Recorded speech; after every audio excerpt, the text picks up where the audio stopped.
Bodhi. I apologize for my parents' dog. He gets very excited every time I get the camera out. What? Well, hello. Welcome to part 3 of my nerdy childhood. If you've been around this channel for a while, you'll know that every time I come home for the holidays, I dig up some of the nerdy things that I had as a child and growing up here at my parents' house, and I show them to you, just so you can get a good idea of who I was growing up and how much of a nerd/geek I was, whatever the difference between those two things is. Anyway, so let's get some of this shit out and show you some shit. Now the first thing I'm going to show you is something that you're probably going to be really jealous of. This happened when I was, I think, a sophomore in college, but that was, trust me, that was a long time ago, so it basically counts as my childhood. But I got the opportunity to go to New York City, and we went to the Disney store. I don't know where in New York City it was so long ago, but there was a sign that if you come back on this day, Christy Carlson Romano is going to be here signing autographs and taking pictures. Now, if you don't know who Christy Carlson Romano is, she played Ren on Even Stevens, which is one of the greatest Disney Channel shows of all time, unarguably. And of course she was in Cadet Kelly, which is literally one of the greatest films ever made. Anyway, so I convinced my aunt to take me back there, and I met her, and I got her autograph. Here is the picture that she and I took together. Yeah, it's gonna be quite a different version of me than you're used to, because I had short brown hair at the time, which was a dye job, and braces. Oh my god, I had braces, can you imagine? This is me. I used to be disgusting, but don't we look perfect together? It gets better. Not much better, but a little bit better now.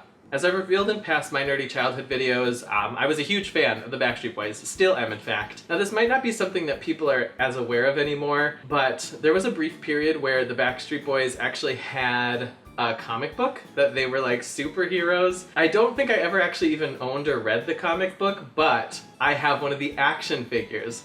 I have the action figure of Nick Carter. I don't know what his superpower is or what his superhero name is. I don't know, he looks like some like samurai guy, and when you push a button his arm goes up and down. Look at that. He'll save your life and sing you sweet harmonies all at the same time. And then he'll be on Dancing with the Stars. Anyway, this just makes me wish that One Direction also had a superhero comic. Now, something that has also been revealed in previous My Nerdy Childhood videos, I am and was a huge fan of Sailor Moon. I kind of showed you the limit of the Sailor Moon things I have, but I do have one more thing. It is the Sailor Moon collectible card game. And to be honest, I don't know if I've ever actually played this. I just own it.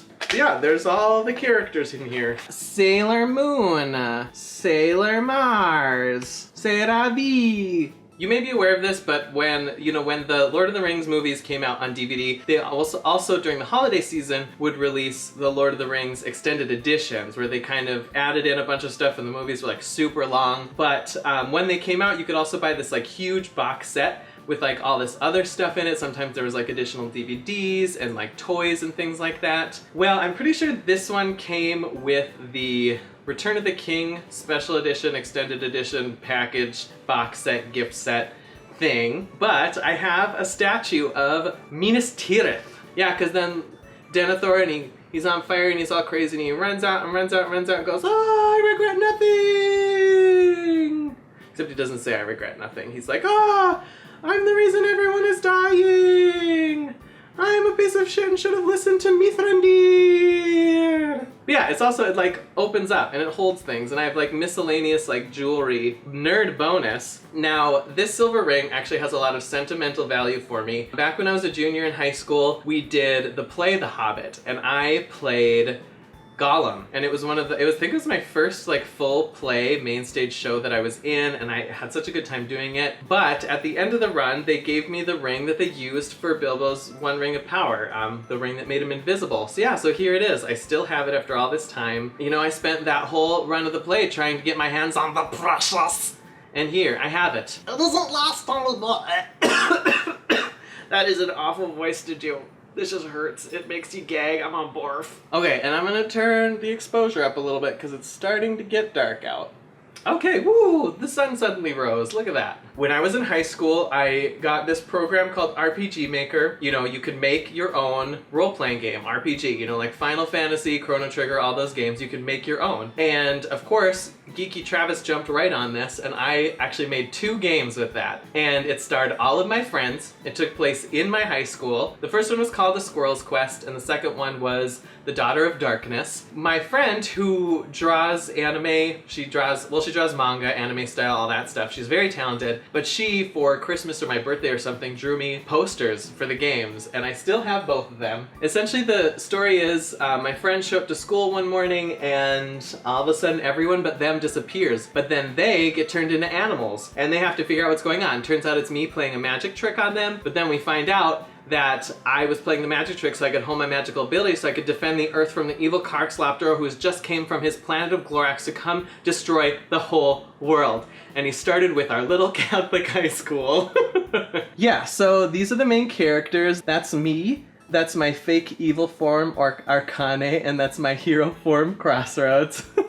And that's the evil Karkslaptor who's come to destroy everyone. And so then she made a full-size poster of the sequel, which is amazing. She did such a good job at this. Now, here are the 4 heroes. They are with their spirits, because we get magic in this one, but then we have to call on the spirits of the 4 elements, because we each represent the 4 elements. Why in high school do you have like so much free time? I had so much free time to make these games. And I was going to school all day. I was in theater and band and pep band and marching band and speech. Where did I find the time to do these things? But yeah, that's it. That's all the nerdy things. Let me know down in the comments what sort of nerdy things you had growing up and if you want me to keep doing this, because I can keep doing this every year. I can keep digging stuff up. Yeah, make sure to like this video and click subscribe. I have new videos every week. And thank you so much for watching. Bye!